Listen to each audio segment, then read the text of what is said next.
ಎಲ್ಲರಿಗೂ ನಮಸ್ಕಾರ. ನಿಸರ್ಗ ಪಾಕಶಾಲೆಗೆ ಸ್ವಾಗತ. ಇಂದಿನ ವಿಡಿಯೋದಲ್ಲಿ ಅತ್ರಸ ಮಾಡೋದು ಹೇಗೆ ಅಂತ ನೋಡುವ. ಹೆಚ್ಚಾಗಿ ನಾವು ಫಂಕ್ಷನ್ ಅಲ್ಲಿ ಮಾಡುವಂತಹ ಕಜ್ಜಾಯ ಅಥವಾ ಅತ್ರಸ, ಇವನ್ ಹಬ್ಬಗಳಲ್ಲಿಯೂ ಕೂಡ ನಾವು ಇದನ್ನ ಮಾಡ್ತೇವೆ. ಅದನ್ನು ನಾವು ಮನೆಯಲ್ಲಿ ಮಾಡೋದು ಹೇಗೆ ಅಂತ ನೋಡುವ. ನಾನಿಲ್ಲಿ 1 ಪಾವಿಗಾಗುವಷ್ಟು ದೋಸೆ ಅಕ್ಕಿಯನ್ನ ತಗೊಂಡಿದ್ದೇನೆ. ನಾನು ಇದನ್ನ 1 ಗಂಟೆ ನೆನೆಸಿಟ್ಟಂತಹ ಅಕ್ಕಿ ಇದು. ಚೆನ್ನಾಗಿ ತೊಳ್ಕೊಂಡು ಇದನ್ನ 1 ಗಂಟೆ ನೆನೆಸಿಟ್ಕೊಂಡಿದ್ದೇನೆ. ಇದನ್ನ ನಾವು ನೆರಳಲ್ಲಿ ಒಣಗಿಸ್ಕೊಳ್ವಾ. 1-2 ಗಂಟೆಗಳ ಕಾಲ ಇದನ್ನ ನೆರಳಲ್ಲಿ ಬಿಸಿಲಿಗೆ ಹಾಕದೆ ಚೆನ್ನಾಗಿ ಇದನ್ನ ಒಣಗಿಸಿಕೊಳ್ವ. ನಾವು ಬಿಳಿ ಬಟ್ಟೆಯಲ್ಲಿ ಹಾಕಿ ಒಣಗಿಸ್ಕೊಳ್ಬಹುದು, ಅಥವಾ ಯಾವ್ದಾದ್ರೂ ಅಗಾಲವಾದಂತಹ ಹರಿವಾಣ ಇದ್ರೆ ಅದ್ರಲ್ಲಿ ಹಾಕಿ ಕೂಡ ಇದನ್ನ ನೆರಳಲ್ಲಿ ಒಣಗಿಸ್ಕೊಳ್ವ. ನೋಡಿ, ಅಕ್ಕಿಯನ್ನ ನಾನೊಂದು 2 ಗಂಟೆಗಳ ಕಾಲ ನೆರಳಲ್ಲಿ ಒಣಗಿಸ್ಕೊಂಡಿದ್ದೇನೆ.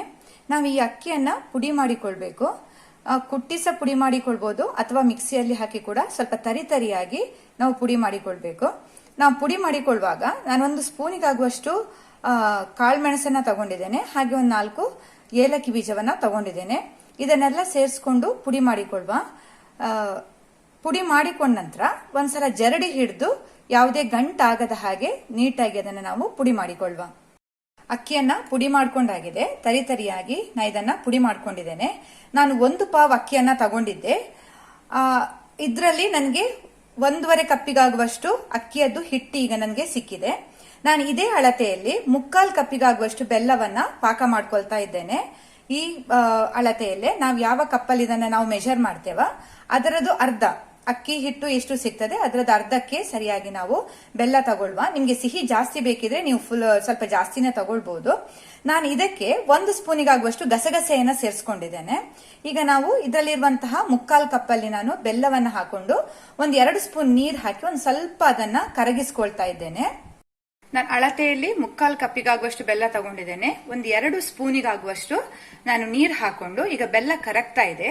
ಇದು ಚೆನ್ನಾಗಿ ಕರಗಿ ಒಂದ್ ಸ್ವಲ್ಪ ಅದು ಎಳೆ ಪಾಕ ಬಂದ ಹಾಗೆ ಆದ ಕೂಡಲೇ ನಾವೀಗ ಪುಡಿ ಮಾಡಿಟ್ಟಂತಹ ಅಕ್ಕಿಯನ್ನ ಇದಕ್ಕೆ ಸೇರಿಸ್ಕೊಳ್ವಾ. ಬೆಲ್ಲ ಈಗ ಒಂದು ಎಳೆ ಪಾಕ ಬರ್ತಾ ಉಂಟು. ಈಗ ನಾವು ಆ ಅಕ್ಕಿ ಹಿಟ್ಟನ್ನ ಇದಕ್ಕೆ ಸೇರಿಸ್ಕೊಳ್ವಾ. ಅಕ್ಕಿ ಹಿಟ್ಟನ್ನ ಸೇರಿಸ್ಕೊಂಡಿದ್ದೇನೆ. ಇದೊಂದು 2 ಕುದಿ ಬಂದ ನಂತರ ನಾವು ಗ್ಯಾಸ್ ಆಫ್ ಮಾಡಿ ಇದನ್ನ ತಣಿಲಿಕ್ಕೆ ಬಿಡುವ. ಈಗ ನಾವು ಇದನ್ನೊಂದು ಸ್ವಲ್ಪ ನೀರಾಗಿ ಕಾಣ್ತಾ ಉಂಟು ನಮ್ಗೆ. ಇದು ತಂದ ಕೂಡಲೇ ಅದು ಸ್ವಲ್ಪ ಗಟ್ಟಿಯಾಗಿ ನಮ್ಗೆ ಉಂಡೆ ಕಟ್ಟುವ ಹದಕ್ಕೆ ನಮ್ಗೆ ಸಿಗ್ತದೆ. ಹಾಗೆ 1-2 ಕುದಿ ಬರ್ಸ್ಕೊಂಡು ಇದನ್ನ ನಾವು ಗ್ಯಾಸ್ ಆಫ್ ಮಾಡಿ ತಣಿಲಿಕ್ಕೆ ಬಿಡುವ. ಕುದಿತಾ ಬರುವಾಗ ನಾನೊಂದು ಚಿಟಿಕಿ ಬರೀ ಒಂದು ಉಪ್ಪಿನ ಟೇಸ್ಟಿಗೋಸ್ಕರ ಒಂದು ಚಿಟಿಕಿ ಉಪ್ಪನ್ನ ಇದಕ್ಕೆ ಸೇರಿಸ್ಕೊಂಡಿದ್ದೇನೆ. ಈಗ ಗ್ಯಾಸ್ ಆಫ್ ಮಾಡಿ ನಾನು ತಣಿಲಿಕ್ಕೆ ಬಿಟ್ಟಿದ್ದೇನೆ. ಆಗ ನಮ್ಗೆ ಸ್ವಲ್ಪ ಗಟ್ಟಿಯಾದಂತಹ ಈ ಅಕ್ಕಿಯ ಪಾಕ ಸಿಗ್ತದೆ.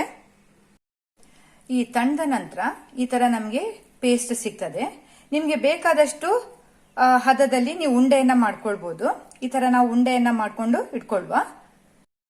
ಮಾಡಿದಂತಹ ಉಂಡೆಯನ್ನ ನಾವು ಸಣ್ಣ ಸಣ್ಣ ಪೂರಿ ಶೇಪಿಗೆ ತಟ್ಟಿಕೊಂಡು ಕಾದ ಎಣ್ಣೆಯಲ್ಲಿ ಕಾಯಿಸ್ಕೊಳ್ಬೇಕು.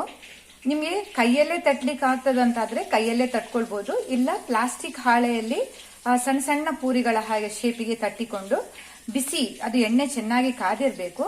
ಆದ್ರೆ ನಾವು ಅತ್ರಸ ಕಾಯಿಸ್ಕೊಳ್ಳುವಾಗ ಮಾತ್ರ ಎಣ್ಣೆಯನ್ನ ಮೀಡಿಯಂ ಉರಿಯಲ್ಲಿ ಇಟ್ಕೊಳ್ವಾ.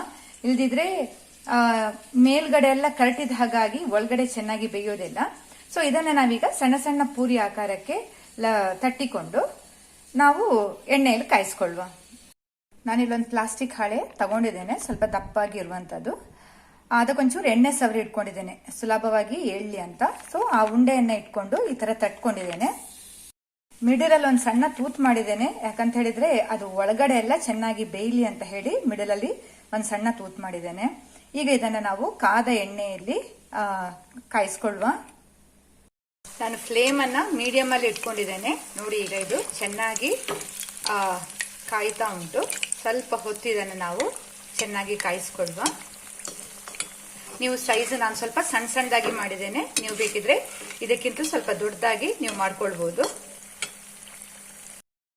ಬಿಸಿ ಬಿಸಿಯಾದ ಅತ್ರಸ ಈಗ ರೆಡಿಯಾಗಿದೆ. ತುಂಬಾ ಟೇಸ್ಟ್ ಇದು, ತಿನ್ಲಿಕ್ಕೂ ಕೂಡ. ನೀವು ಕೂಡ ಇದನ್ನ ಟ್ರೈ ಮಾಡಿ. ನಿಮ್ಗೆ ಈ ವಿಡಿಯೋ ಇಷ್ಟ ಆದ್ರೆ ಲೈಕ್ ಮಾಡಿ, ಶೇರ್ ಮಾಡಿ, ಮತ್ತೆ ನನ್ನ ಚಾನೆಲ್ ಅನ್ನ ಸಬ್ಸ್ಕ್ರೈಬ್ ಮಾಡಿ. ವೀಕ್ಷಿಸಿದ ಎಲ್ಲರಿಗೂ ಧನ್ಯವಾದಗಳು.